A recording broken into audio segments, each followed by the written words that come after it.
তো এখন বাজে হচ্ছে 5:25 আর আমি ঘুম থেকে উঠে দেখছি কি বৃষ্টি পড়ছে। তাই দুপুরে তেলের পিঠে করেছিলাম, তাই জন্য একটা তেলের পিঠে নিলাম, নিয়ে খেয়ে দিয়ে আর রেনকোটটা পরে যেতে হবে, নাহলে এমনি বেরোনো যাবে না। আজকে অনেক বৃষ্টি পড়ছে, কি জোরে জোরে বৃষ্টি পড়ছে। এই যে কীরকম জোরে জোরে বৃষ্টি পড়ছে, এই ক্যামেরায় বোঝা যাচ্ছে না, নিচের দিকে দেখলে বোঝা যাবে।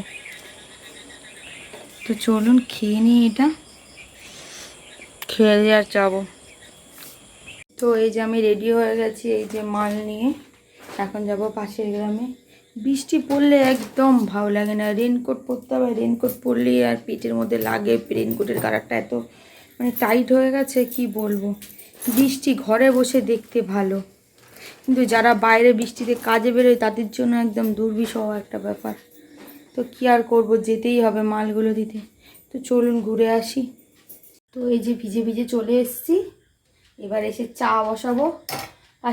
পাশের গ্রামের বৌদি একটা তাল দিল, দেখি কাল যদি তালটা চাচাতে পারি তাহলে আবার ফুরুলি খাবো তাহলে আবার।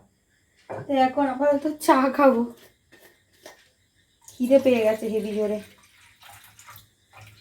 বাইরে মোটামুটি ভালোই বৃষ্টি পড়ছে। আমি এই যে চা বসিয়ে দিয়েছি, চা বসিয়ে দেখলাম চা পাতাটাতে শেষ হয়ে গেছে। সেদিনকে ফ্লিপকার্ট দিয়ে যে চা পাতাটা কিনলাম, তো ওইটাই আজকে ঢেলে নিচ্ছি।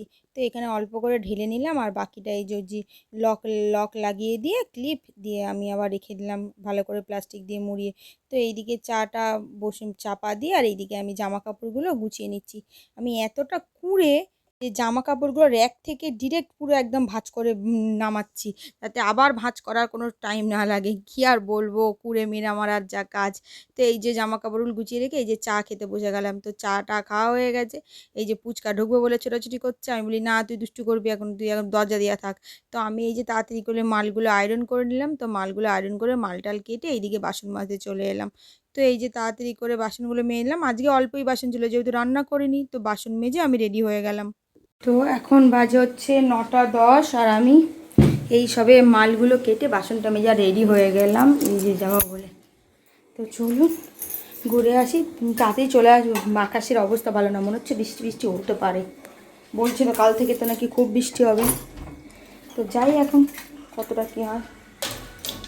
তো এখন বাজে 10:05, আর এই যে আমি হেঁটে বাড়ি চলে এসেছি। বাড়ি এসে আর এই যে তরকারিটা গরম করতে দিলাম। তরকারিটা গরম করতে দিয়ে, আর যেহেতু কচু শাকটাই শুধু ছিল তাই জন্য একটা ডিম ভেজে নিলাম। তো এই যে তাড়াতাড়ি করে ডিমটা ভেজে নিয়ে আর একটু কাঁচা পেঁয়াজ নিয়ে নিলাম, নিয়ে আমি ভাতটা খেয়ে নিলাম। আমাকে দেবযানী দিদিভাই কমেন্ট করেছেন ভিডিওতে যে আমি কেমন আছি। তো আমি ভালো আছি দিদিভাই। আর অনেকেই কমেন্ট করছে, অনেক দিদিভাই কমেন্ট করছে যে যেন আমি সাবধানে থাকি। এই আপনাদের এই চিন্তা দেখে আমার খুবই ভালো লাগছে যে মানে আমাকে না চিনেও যে আপনারা আমার এতটা মানে চিন্তা করেন, এটা ভেবেও আমি আপ্লুত। তো এরকমভাবেই পাশে থাকবেন, সাপোর্ট করবেন যাতে এগিয়ে যেতে পারি। আর যদি কখনো ফেসবুক থেকে টাকা ইনকাম করতে পারি, তাহলে আমিও চেষ্টা করব যে অসহায় মানুষ যাদের সত্যিই সাহায্যের প্রয়োজন, তাদেরকে যেন আমি অল্প কিছু হলেও নিজের তরফ থেকে সাহায্য করতে পারি। তো এই করতে করতে দেখুন আমার রান্নাটা হয়ে গিয়েছে। রান্নাটা আমি করে খেয়ে দিয়ে, আর যে কটা বাসন ছিল সে কটা বাসন মেজে নিয়ে আমি এই যে কাজে বসে গেলাম। তো এই যে একটা ব্লাউজ ধরলাম, এই ব্লাউজটা কমপ্লিট করে এই যে আর একটা নতুন ব্লাউজ ধরলাম। তো এই ব্লাউজটা পুরো কমপ্লিট করতে করতে আজকে বেজে গেছে প্রায় 1:45। তো তারপরে গিয়ে আমি ভিডিওটা এডিট করলাম। ভিডিওটা এডিট করার পর আমি ঘুমিয়ে পড়লাম।